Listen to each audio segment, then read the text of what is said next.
not easy. So I think something especially as Americans, that we struggle with is like this hardship in Christianity. This is why this podcast is called Better Not Easy, right?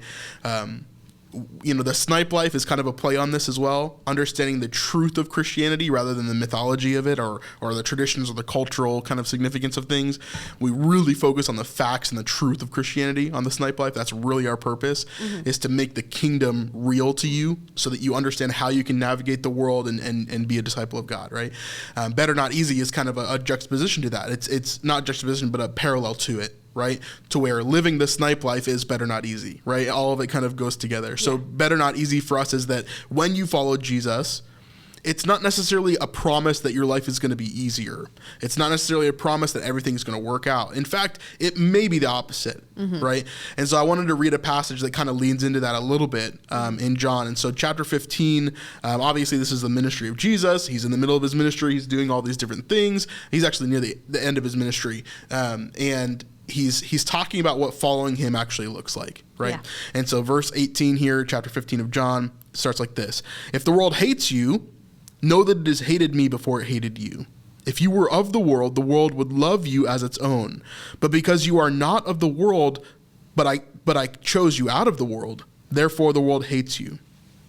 Remember the word that I said to you. A servant is not greater than his master. If they persecuted me, they will also persecute you. If they kept my word, they will also keep yours. But all these things they will do to you on account of my name, because they do not know him who sent me. So we could keep on going there. That whole entire section, all the way through the rest of 15, is really, really good. However, I think this mentality of they're going to hate you because they hated me. Remember that the quote that he says from earlier on in his ministry, he says, a servant is not greater than his master. What he means by that is a servant is not going to do any different than his master, like he's going to be in that same vein. And so as Jesus was persecuted, so will you be if he is your master, right? But if the world is your master, of course the world's going to love you and they're going to treat you as its own. Yeah. And so I just love this passage because it gives you a realistic view of what it's actually going to look like. Jesus is saying, this is what you should expect. Yeah. If they do something else, it's kind of off of what the norm is. But this is really what you should expect as a follower of Christ is the world hated me, and so they're going to hate you. This reminds me also of the Sermon on the Mount, right? The end of the Sermon on the Mount where he says, blessed are you who are persecuted or whatever in my namesake, right? And so he's already by that point, Matthew 5, right? He's already telling people, hey, this is going to happen, right? And blessed are you, or happy are you, right? And so Jesus warns us about this, but I don't think a lot of Christians take this to heart because they're like, I think a lot of people, we spoke about this with a group recently about like demons and different things like that and how people will take it to the extreme, right? It's not that demons don't exist. It's not that demons don't have, a certain level of authority to do certain things, but they're not the reason why your car won't start all the time, right? They're not the reason why your coffee tastes bad in the morning at Starbucks, right? Like you're not being attacked by a demon because someone got your order wrong at McDonald's. Right. Like there are things that are just going to happen in the world, right? And the world itself, people in the world will hate you because you follow Christ, right? And so it's just the way that things are going to work sometimes. Right. I don't know. What are your thoughts on this? On the demons? Or? On this passage. Okay. Yeah. Yes. Know that if it hated me before know that it hated me before it hated you. I like also where if you were the world, you said something about like if the world loves you. If you were of the world, the second verse there, verse 19. If you were of the world would love you. Yes. Yeah. As its own, but because you are not of the world, but I chose. So that part though, 19a. Yeah. If you were part of the world would love you as its own. I feel like there's so many people that claim to be Christians. Yeah.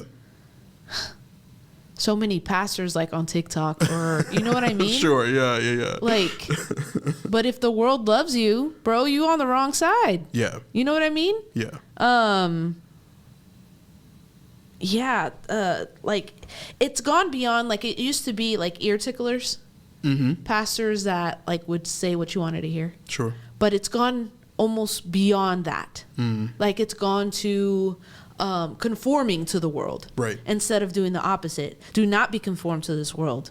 Right. Oh my gosh. Okay, so how... keep on going. Yeah. No, I forgot it. Do not be conformed to this world. But be transformed. But be transformed by the renewal of your mind so that you may know what the good and acceptable and perfect gift, will of God is. Right. I think that... So, here's the question I would ask you then to kind of go off of that. So I understand what you're saying in not wanting to be part of culture, right? Or not wanting to be part of the world. But how can you be part of culture without being part of the world? You know, and how can you, like, for example, like for us on YouTube, right? How are we able to communicate with people and reach the lost, right, without using culture or without diving into that world and being consumed by it? You know, how are renewing your mind? You know what I'm saying? I get that. Yeah. But practically, what does that look like in terms of like, let's keep us out of it. Let's talk about like a pastor, right? Who wants to relate to the world. How can he do that at the same time as being set apart, at the same time as being holy, at the same time about having a renewed mind? Do you have an answer? I'm just asking. It's just discussion. Yeah. Because that's my answer is you have to stay in the Word. You have to keep renewing your mind to what God wants. So like, yes, you could be part of it. Not, you can that's not the word either. Like, obviously you're in the world, you're going to see it, but you don't have to be hateful, right? You can correct, what's the verse in Timothy? Do this with gentleness and respect. What? Peter? Yeah, and Peter. Yeah. First Peter, whatever it is. Be ready to have a defense, but do it in gentleness and respect. Yes. Yeah. Exactly. So that's what I think the answer is knowing, being solidified in Christ, being solidified in the Word, practically reading your Word, praying, going to Him in prayer. We need Him. We need His power. So practically, that is practical. You get what I'm saying? No, I get that. I think more of what I'm talking about is like, okay, well, how far is too far, right? And I don't think there's necessarily a correct answer for all of this. But obviously, I need to be in the world enough to reach the lost, but not part of the world to where I'm getting dragged away from God, exactly, right? Or rejecting what God has. We should have non-Christian friends. Sure, but there's a line to that. Exactly. Right? Like how because many... you don't want a bestie to be your... Sure. I don't know. Yes. You don't want to be unequally yoked. You don't want to be exactly taken down by someone else. We're actually going to talk about that in a future verse I'm going to talk about here in a second. But Proverbs talks about that. But for me, I think that, like, obviously there's not a moment in my mind where I'm like, okay, if I have 5 non-Christian friends, that's too many, you know? Like, I don't think that way, right? Yeah. Or I don't, but there is a line somewhere between what part of culture should we be part of and how can we interact with that? Like, for video games is a good example for me, right? Where, like, there's new video games that are coming out and a lot of them have, like, really bad stuff in it. So, like, I'm just not going to play those games. But there's some where I could be part of culture and it's not, like, it's not crossing that line, or you could turn off certain features or whatever, like, and so it brings you to that point where you could still be part of culture, you could still have these discussions, and you're not falling into sin, you're not falling into that worldly, vein of like, oh, I am part of the world, right? But you can still absorb culture in a way that allows you to use it for God. You know what I'm saying? And so that's the dichotomy that I'm saying here is like, because I think that there's a world in which like. But for you to be able to do, so I'm coming from a different perspective, but like for you to be able to participate in that, you need to be solidified in yourself. You need to be going to God first. You know what I mean? Like giving Him your first fruits, like surrendering to Him so that you won't be molded, because everything in the world is pushing their ideology in your mind. Sure. Whether you're listening to the radio, whether you're watching podcasts, whether you're watching YouTube, whether you're watching TV or movies nowadays, you know what I mean? Like everything is pushing their own agenda. Yeah. So I do feel like, but obviously we need to be aware of what's happening. We need to be be able to have those discussions and be able to talk to those people and to relate to them like Paul does, but he was fully prepared with the armor, you know? Yeah. And so I think the whole point that you're trying to make is like, in order for us to pursue the lost and to engage with culture, we shouldn't go too far as to not, to try to avoid this hatred that we're talking about here in this verse, right? Because the world is going to hate us. Right. Right. There's a lot of people that even our channel, right? There's a lot of people that come to our channel, they leave comments, and it's like, they really dislike what we're talking about, you know? For whatever reason, like there's certain things that we'll talk about. Which is weird. Like, why would you even comment if you hate us? You know what I mean? Like, I mean, people are always going to be people. For example, like I just posted this community post on our main channel a little while ago. That's like the dichotomy of comments, right? One comment was like, "You're spot on, great job," you know, and the other one's like, "How dare you, you heretic? Like, why would you ever say this?" You know, there's people that are always going to be that way because the world will attack you in that way, right? That person obviously had a wrong way of thinking, or they didn't understand the truth in the way that they should, and so they fell into that like, no, you're an idiot, you shouldn't be saying this, you're wrong. And I get where they're coming from. Like, they're trying to defend their own, right? But that's what this verse is saying too. Right. The world will defend its own. The world will attack you for not being a part of it. It's like antibodies. Did you guys hear that thunder? Oh my gosh. Hopefully we don't lose power. But like, that's what this whole verse is saying is like, don't be surprised when you're attacked in this certain way, right? Don't be surprised when these specific things are happening to you. Yeah. And I don't know. Have you ever had an experience with that in your life where you're like, oh, okay, you know? Say that again. Like, have you ever had an experience? So for me, I'll share one first. So like for me, like in middle school, high school, like I was the weird Christian boy, right? Like in middle school, I was actually pretty popular because I was like in musical theater and like these places where a lot of like the popular people were, at least in my middle school, right? Yeah. It wasn't a traditional, like most of the popular girls were all like in chorus and they were all, so like, we were all friends, right? So not cheerleaders. Some of them like were cheerleaders and they did this other stuff too, but they were all kind of in this one group in chorus because they wanted to hang out, right? So that was like my group too, and like musical theater and like and different stuff like that. I was all part of this, you know, group, right? And so for me in middle school especially, like I had a lot of friends, but a lot of them really kind of stood on the outskirts from me in a lot of ways because I was like this weird Christian kid, right? When I got to high school, I lost every single one of those friends, all of them, because they didn't want to seem like they were in the same group as me, right?